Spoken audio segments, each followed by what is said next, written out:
Hi everyone, I'm John Murray. I'm a seventh year PhD student here at ASU in the Institute of Human Origins and the School of Human Evolution and Social Change. My research focuses on Middle Stone Age technology, and I'm an experimental archaeologist, so I replicate stone tools today, which is called Flint Knapping.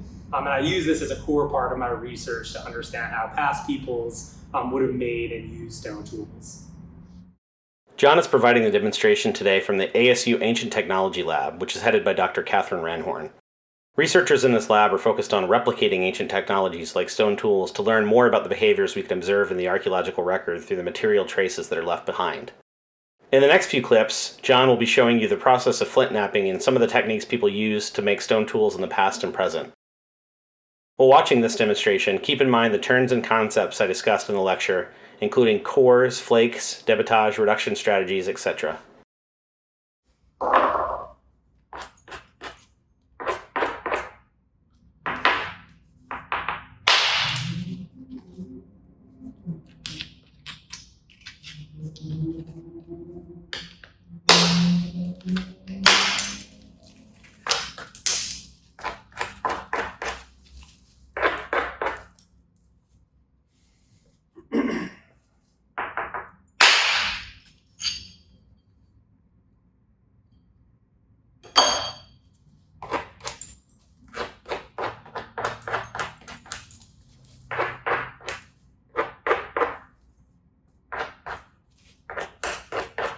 So John, can you just say a little bit about what you're doing right now? Yeah, for sure.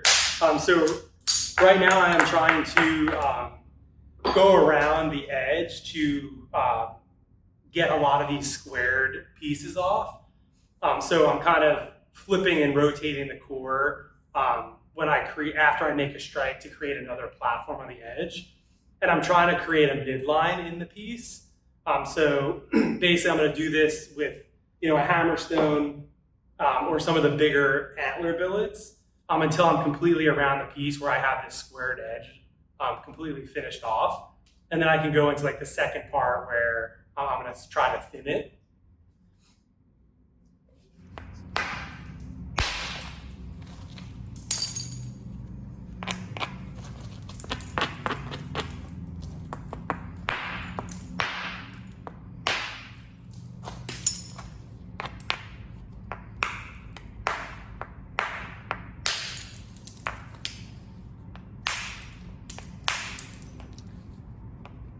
And the white part on the outside there is the cortex that I mentioned in the lecture video.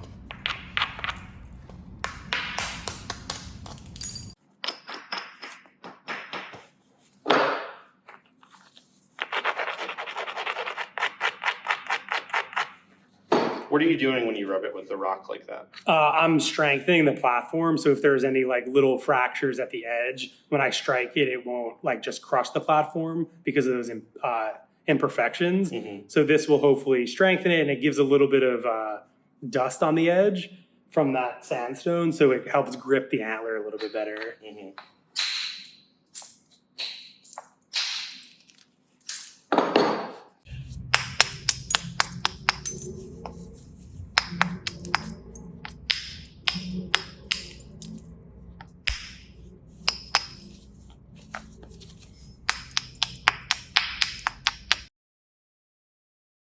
In addition to producing the biface, John also demonstrated how a flint knapper can take a large piece of raw material and produce flakes that can then be used as smaller portable cores for producing more flakes, or could be used to produce a projectile point or other tool.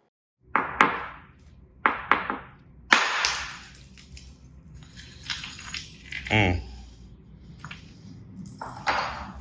then you could use this and shape it into an arrowhead or some kind of smaller point. And this now you're working with is obsidian, right? Yeah, mahogany obsidian. Where does that come from in the world? Mexico or the Northwest Coast.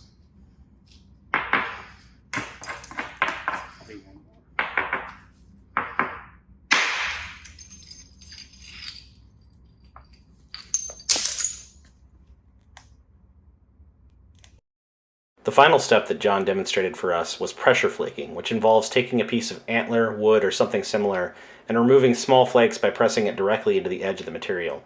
This is typically the final step in producing a tool and is used to sharpen edges or produce notches and other features.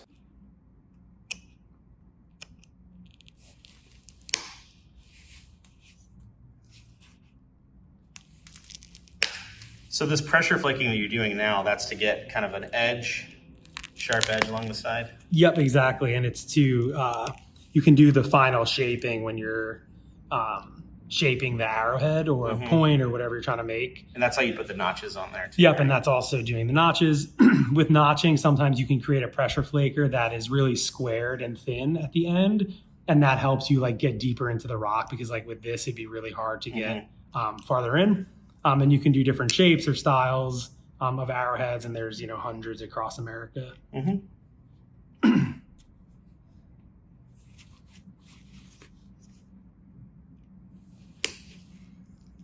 And pressure flaking is often described as like peeling the rock from itself. And it produces all these tiny little flakes down here at your feet. So that's one of the things, if you see a lot of that in an assembler, that's probably where people were pressure flaking.